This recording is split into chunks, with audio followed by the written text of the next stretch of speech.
So this is the trade we took last night. This is all the profits we made around. What's good, boys? Welcome back to another video. I'm not gonna lie, maybe you guys can tell already, but I am a little bit sick. Let's get straight into it. The Lord put this verse on my mind. So I was sick yesterday. Previous 2 days before that, they were probably the most productive I've been in a while. I was on a roll. I felt like I was building momentum. And then yesterday, got probably less than 4 hours of sleep. Deep sleep, probably like no more than an hour. So I basically pulled an all-nighter yesterday and I went to work. Came back from work, felt like shit. Had a runny nose, sore throat, low energy because I didn't sleep much the night before. And I was just sitting here thinking, why me? Why am I sick? Why is it today that I have to be sick? I just had a victim mindset, right? And I remember going to bed. It was probably like 1, 2 a.m. at night. And the Lord just put on my mind to read the Bible. So I opened the Bible and I go to Romans chapter 5 verse 3. Take glory in our sufferings, because you know that suffering produces perseverance. Perseverance builds character, and character creates hope. Now in this moment, I realized instead of being a victim the whole day like I was, saying, God, why are you putting me through this? God, I had such a productive day the other day. Why are you putting me through this? Why do you gotta kill my momentum right now? I realized He's putting me through the suffering on purpose, because number one, His plan is perfect. Number 2, He wants to build my perseverance. He wants to build my character. He wants to put hope inside of me. And number 3, maybe the direction I was going too quickly, or it wasn't the right direction. So He had to slow me down. He had to nerf me. He had to liquidity sweep me. Whatever you want to call it. And then I remember just lying in bed and I did a prayer. I was like, God, thank you for giving me suffering, because I know it's going to make me stronger. I know it's going to make me better. I know that my suffering is beneficial to me, that you put me through the suffering because you love me and you want the best for me. So my message is to you guys, if you're going through a season of suffering or discomfort right now, appreciate it. Be grateful you're going through it, because not only is it going to test you, but it's going to create perseverance inside of you. It's going to build your character. It's going to fill you with hope. And just know that when you are going through suffering, God willed it and He loves you, and He did it because He wants to make you better and stronger. So next time you're suffering, thank God for your suffering. Because think about it, man. The person who's never been through any suffering is probably a bitch. The silver-spooned rich kid who has never had any suffering is probably more of a bitch through the man who's been through war. Every uptrend needs its retracements. And just realize, if you are suffering a lot right now, whatever you're going through, it's not going to last forever. You can push through it, and whatever you're going through, it will always end. Your suffering will end, and there'll be light, and there'll be happiness at the end of the tunnel. So never give up. Always be appreciative for your suffering, because it will make you stronger. And yeah, that's all I have to say. Now, I don't know if you guys watched the last video, but I said I was trying to get my money up, not my funny up. So we deposited $100 into a live trading account. So here we have $100 on a live account with Black Bull Markets. So this is the account right here. As you can see, we've deposited 100 New Zealand dollars. Now we're going to be trying to flip this into $1 million. You might think, bro, you're fucking crazy. But I just saw a guy on social media called Alex G turn $1,000 into $1 million in like 30 days. So if he can do that, why can't I? Some rice, sweet and sour chicken or lamb, broccoli and beans. Pretty mean meal, I'm happy with that. We'll take a short on EJ right now. I'm still going to take some shorts right now. There we go. I took it on GJ accidentally, oops. Some shorts, bang, bang, bang, bang, bang. Okay, sweet as, we're in shorts on EURJPY. Let's go over our bias on why I think we want to see price go lower today. So we don't have too much. We are obviously holding a bullish 1 hour fair value gap, and we are bullish on the high time frame. But we can see that we've taken out a level of buy side liquidity, and we have lots of sell side liquidity to target. So I want to see price head lower. Coming into the 15-minute time frame, we are somewhat bullish, right? We sort of broke structure, but it was a fake out, and we are holding a bullish 15-minute fair value gap, as well as that original 1 hour fair value gap right here. But if we look at this, we can see we have an equal low draw on liquidity right here, as well as a 15-minute fair value gap. And then if we look at the 5-minute, this is where my run on liquidity comes in. So you can see that we took out this draw on liquidity right here. We can call that turtle soup. So I was like, okay, cool. This is my manipulation. If you want to look at it like this, we can say we have a Judas swing, took out this low, runs people's stop losses all the way up here. And now we're going to look for price to go lower, as well as we can see that we broke structure to the downside on the 5-minute right here. And then if we zoom out onto the 15, Cool, we are holding a bullish 15-minute fair value gap. But if we close below this red line, we've broken structure to the downside on the 15 minutes. So hopefully we can do that within the next 1.5 minutes.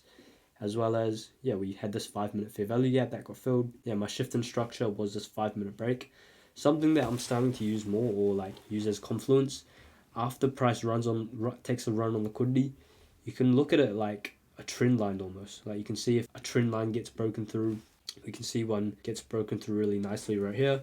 We can even just look at the highs and lows, so we can see low, high, higher low, higher high, higher low, higher high, higher low, lower high, lower low. So as soon as price makes a lower low and a lower high, we can see we also broke structure to the downside. That's your shift in structure, change in character, whatever you want to call it. And then I looked for my entry today after price tapped into EQ, tapped into 50% right here. Entered, stop loss all the way up here. Targeting equal lows plus the 15-minute fair value gaps. I'm confident we should push towards these equal lows because that's a strong draw on liquidity.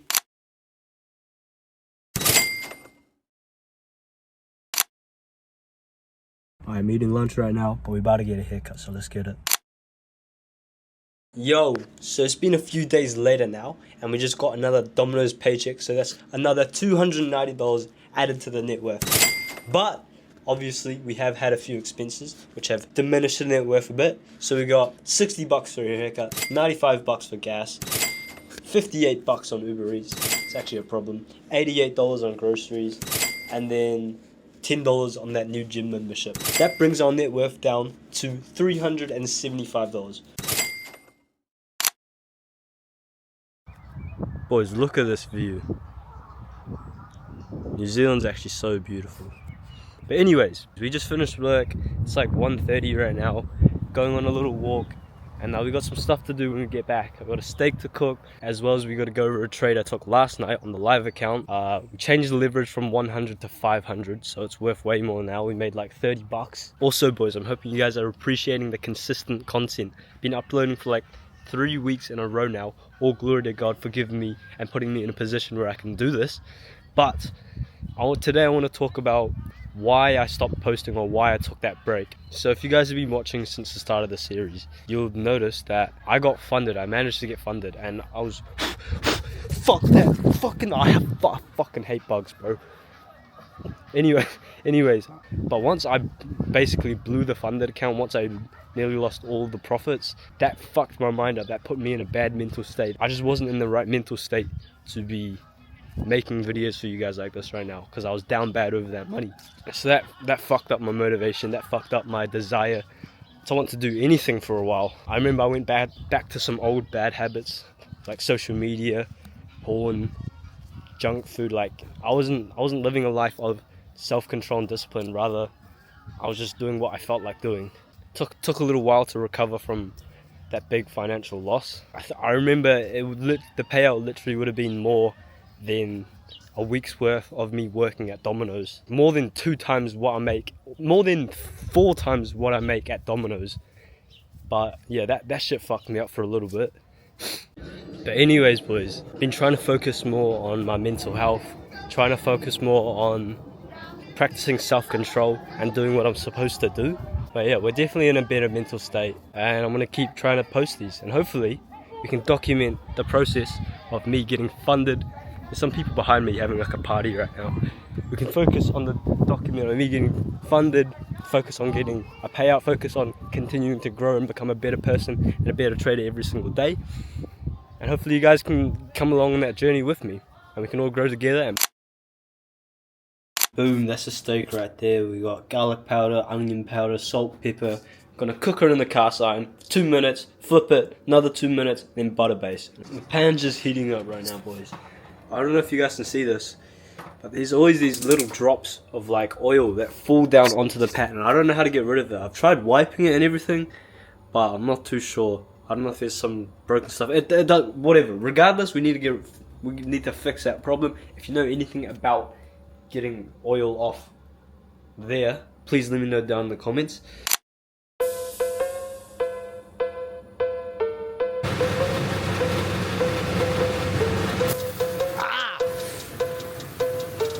Boys, a little tip when you're cooking a steak.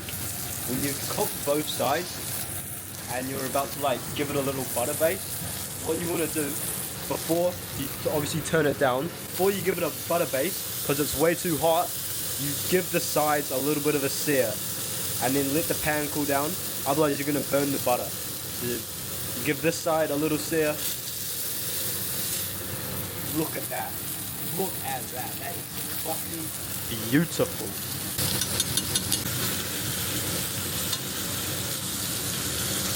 Alright, boom.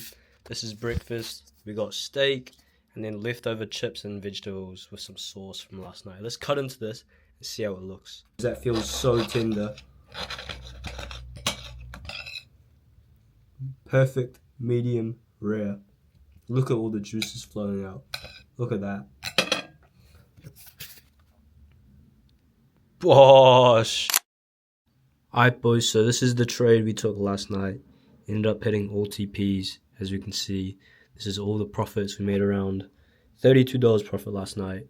I actually switched my leverage from 100 to 500, so it's way easier to blow the account now, but it's way easier to make more money now. But yeah, we're going to go over the daily bias right now on why I took that trade. Okay, let's go over a trade I took last night on EURJPY. Ended up taking it on the live account and the funded account. Also, if you want to hop into the Discord, I did shout out that I was taking along. Anyways, let's get into this trade recap. And starting out on the weekly time frame, I noticed, cool, we have been pretty bearish the past few weeks, but we have a huge weekly imbalance right here that I want to see price tap into. Coming then into the daily time frame, at this time in price, we had this daily fair value gap, which was unfilled. And we also broke structure to the upside right here on the daily time frame, making me think, okay, we're going higher. Coming down into the 4-hour time frame, we don't really have any clean break of structures to the upside, but we can see that we're making higher highs, higher lows, higher highs, higher lows. So we were somewhat bullish, as well as we had a strong POI area. Okay, and then coming down into the 1-hour time frame, we can see we were bearish, right? We were bearish all throughout here, all throughout this price action, but I realized we've left a drawn liquidity right here, which lines up with this high time frame fair value gap and this high time frame fair value gap. So as soon as price broke structure to the upside right here and disrespected this bearish 1-hour fair value gap, turning it into an inverse fair value gap potentially, I wanted to look for a long. But the only bad thing about this trade today was potentially we could have sold off at this 1-hour fair value gap. Yeah, so that was the only thing I really didn't like about this trade, was we could have potentially lost bullish momentum after we tapped into this 1-hour fair value gap. But then I could see on the 15-minute time frame that we broke structure to the upside right here, and that we were respecting this 15-minute fair value gap for a long time. So I was like, all right, cool. I want to look to take a long, targeting buy side liquidity, targeting the high time frame fair value gaps. Scrolling down into the 5-minute, firstly, I see that we have a bearish 5-minute fair value gap right here. As soon as this gets inversed, I wanted to look for a long, and we can also see that we have turtle soup right here, making me want to look for the internal high as a target. So after the price inverse this 5-minute, I look for an entry, scale down onto the 1-minute to look for my entry. This is what I came up with. Sell side liquidity slash turtle soup taken out here. This is buy side liquidity slash break even. We could look at this like a market maker buy or sell model, except there's not really a fair value gap, but we can see that sell side of the curve has been taken out here, and then that's buy side of the curve. So anyways, price pushes above the inverse 5-minute fair value gap, and I see that we have a 1-minute fair value gap right here. I press long on this. As soon as we come into the 1-minute, stop loss at this low, targeting this high for break even, and then targeting buy side. My final TP was the start of the daily fair value gap. We can see that we tap into 50% of this range as well right here. So after we respect 50%, we tap off the inverse 5-minute, we respect the 1-minute. So cool, we can look to enter.